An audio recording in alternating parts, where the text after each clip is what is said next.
située à des années-lumière du soleil, de nos jours on aurait même dit que le soleil est prêt à nous tomber sur la tête. Le réchauffement climatique dû aux gaz à effet de serre, conséquence de l'industrialisation, de l'exploitation et de la production abusive des fossiles solides ou liquides, l'exploitation forestière et autres habitudes malsaines pour l'environnement, place l'homme au centre de la conception de sa propre destruction. Craignant la disparition, sinon la destruction de la Terre, l'homme serait désormais tourné vers l'approche des solutions, parmi lesquelles la préservation des forêts qui constitue l'une des plus fondamentales. Le projet Intégrité dans RED+, et le secteur forestier, qui œuvre dans ce sens, a compris l'intérêt de promouvoir la stimulation de la demande des citoyens pour une gouvernance RED+, transparente, redevable et non corrompue, ainsi que leur engagement dans le développement des politiques et surveillance des activités RED+. Les débats communautaires, par exemple, comme ici à Komono, dans le département de la Lékoumou, qui placent autour d'une même table les acteurs directs ou indirects de gestion du processus RED+, constituent un véritable cadre d'échange et de collecte des données.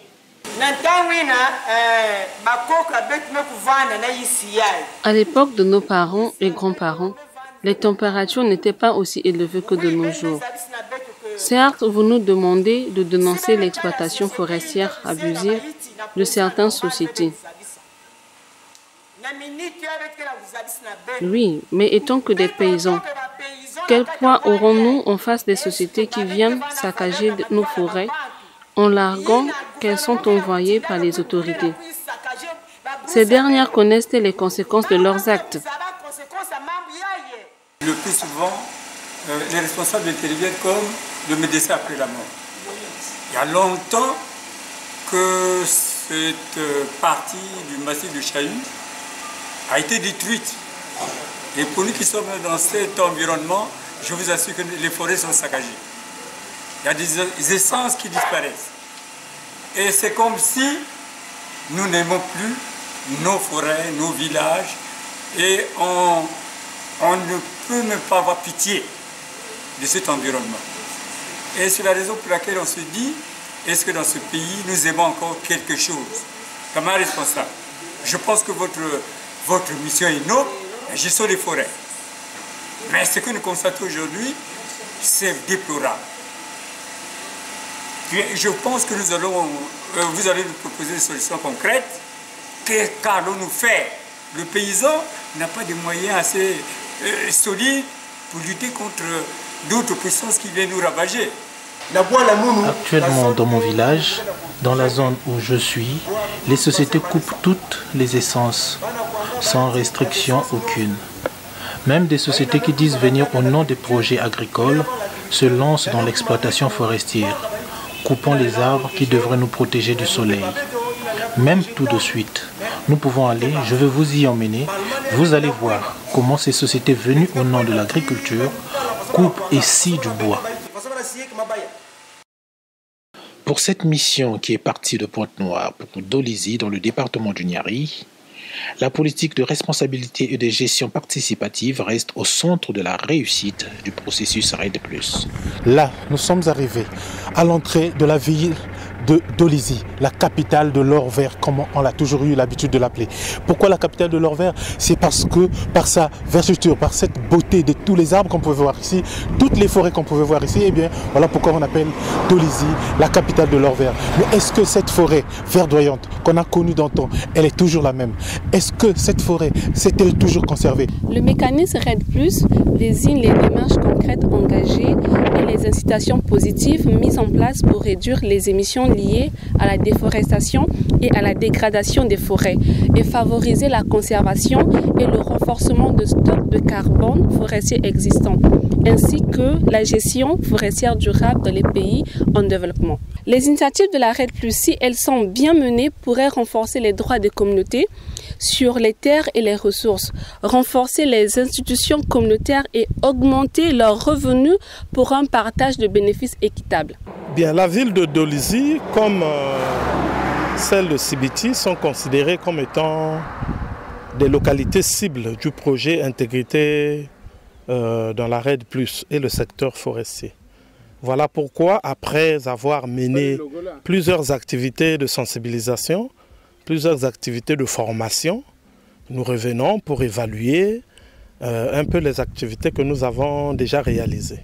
Les organisations ou communautés locales, les autorités départementales constituent aussi des parties prenantes au processus RED+.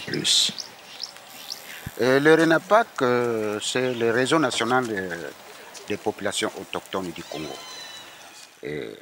Ces réseaux regroupent tous les autochtones au niveau du Congo. Le mécanisme du RENAPAC dans RED+, c'est pour défendre les forêts. Les populations autochtones respectent bien les forêts par rapport à d'autres. Je vous avoue que la RED+ pour nous, c'est un mécanisme qui est venu à point nommé, puisqu'il s'agit de la réduction des effets liés à la dégradation et à la déforestation, et donc au déséquilibre de la nature. Donc la RED+ pour nous, c'est une arme de plus qui nous est venue, et nous pensons que avec l'appui de la RED+, la protection de la nature va connaître un essor un peu plus approprié et plus approfondi. C'est que la RED est là comme mécanisme.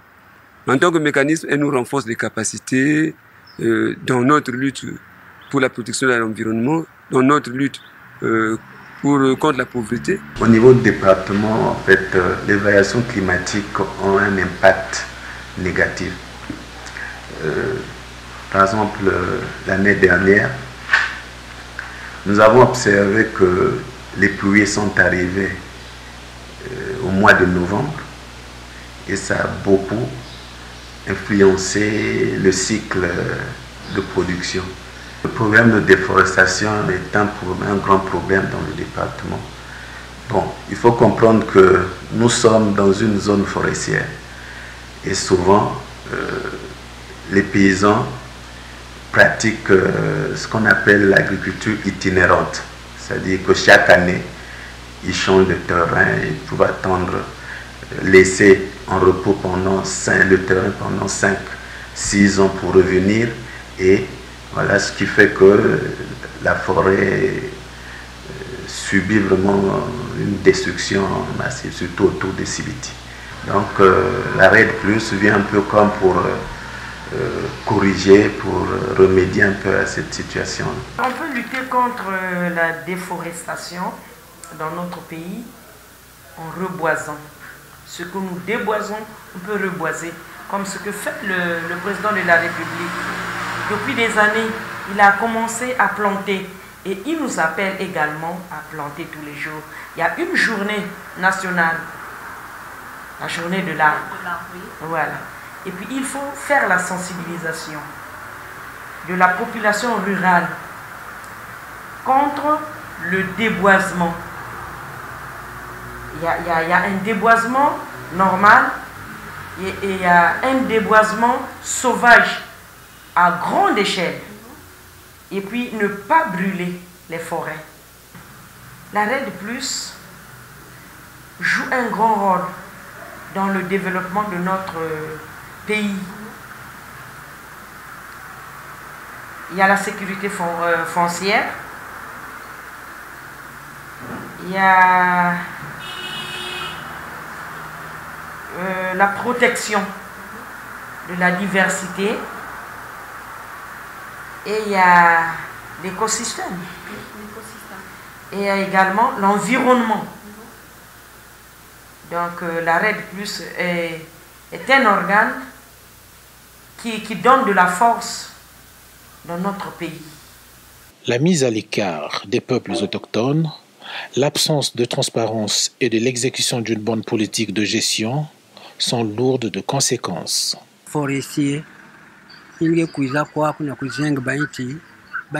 Les forestiers ou autres exploitants forestiers, lorsqu'ils sont ici pour le travail, qu'ils essaient au moins de respecter les populations locales, surtout les autochtones. car ils arrivent, coupent le bois même dans les plantations des villageois sans rien débourser, même s'excuser. Si vous vous exclamez, ils vous disent que nous avons l'ordre du président. Dans ces cas, que pouvions-nous faire? Lorsque nous habitions les forêts, nous et surtout nos enfants, n'étions pas malades à ce rythme aujourd'hui où nous en sommes sortis. J'implore les autorités d'avoir pitié de nous. Les essences, même qui ne sont pas matures, sont coupées. Alors comment allons-nous vivre? Il faut donc faciliter aux victimes et témoins de corruption en matière forestière et REDD+, de déposer leurs plaintes. L'équipe de la RPDH, lors de cette mission, a mis un accent particulier sur la médiatisation. Leur réception sur le plateau de télévision d'Olizi, dans le département du Niari, et à la station radio de Sibiti, dans le département de la Lékoumou, ont connu un grand effet retour par des populations environnantes. D'où, les médias doivent sérieusement être mis à contribution pour atteindre des bons résultats pour cette politique de préservation et de protection de l'environnement. Ceci avec des stratégies qui s'adaptent à l'environnement, ses habitudes et attitudes de perception des populations. Donc, former, encadrer et soutenir les volontés qui œuvrent dans la protection des forêts, faciliter la gestion transparente en prenant appui sur les lois contre la corruption, ainsi que sur le CAJAC dont la vulgarisation devrait atteindre la vitesse de croisière, serait une œuvre salvatrice. Non seulement une affaire de tous, la protection et la préservation des forêts doivent être aussi en soi un privilège.